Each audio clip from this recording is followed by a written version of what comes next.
Hey everybody, Tracy Brown here.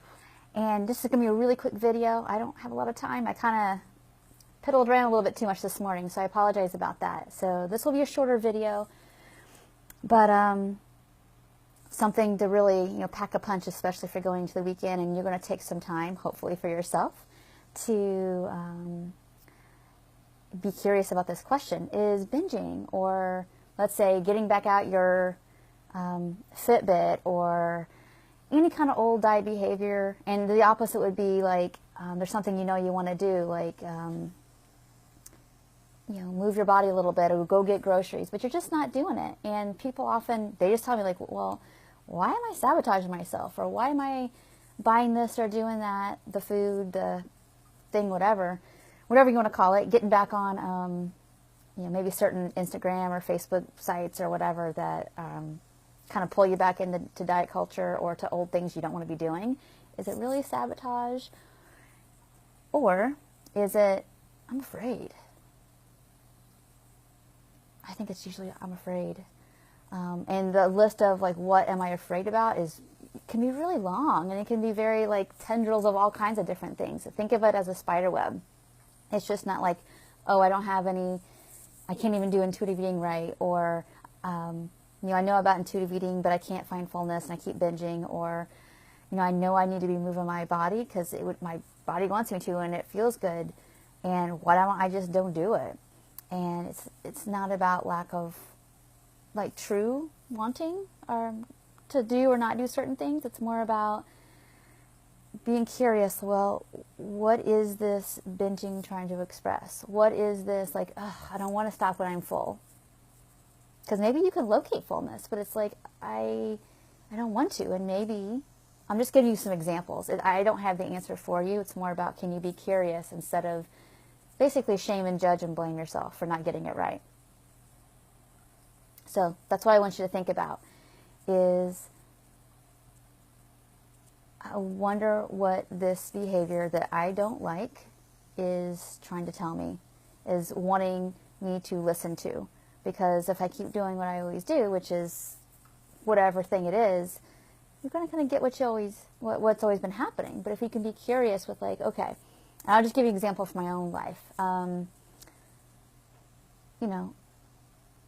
knew at some point, I knew better that like if I didn't eat carbohydrates in the first half of the day, I was going to binge on them. I could feel that thing switch, kind of mid-afternoon, when my energy levels got lower, when I didn't have as much to focus on, and I'd find myself going to the grocery store again or to Walgreens again and getting whatever it is to eat, to binge on.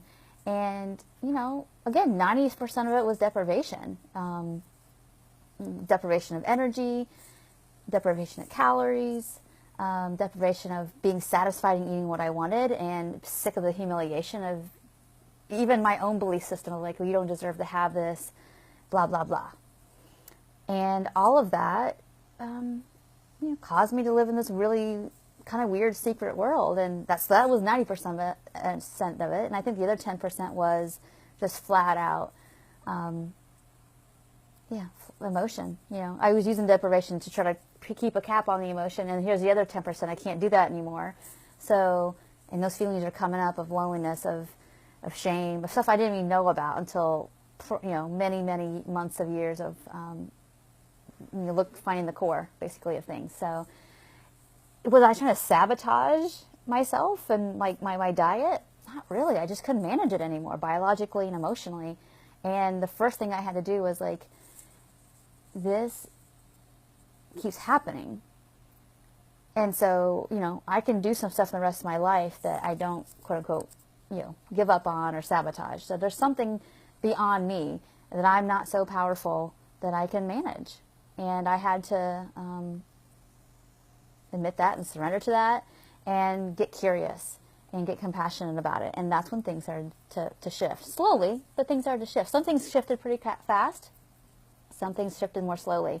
So that's what I mean by sabotage. We're not really sabotaging ourselves when we do things we don't want to be doing, or we don't do things that we want to be doing. It's that there's usually I'll just kind of put out some thoughts for you to journal on. There's some expectations about how we think things should be. There's some fears about disappointment. There's some hurts and wounds that we don't want to look at because we're afraid that it will just annihilate us.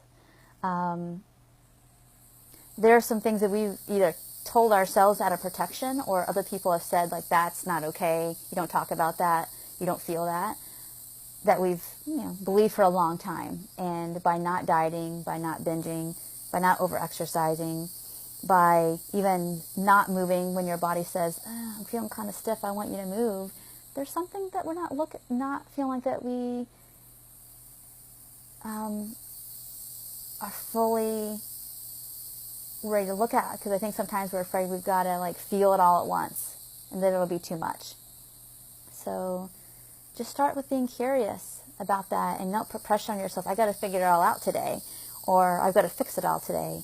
Is just dip your toe in and see what happens. So hope this video was helpful for you today.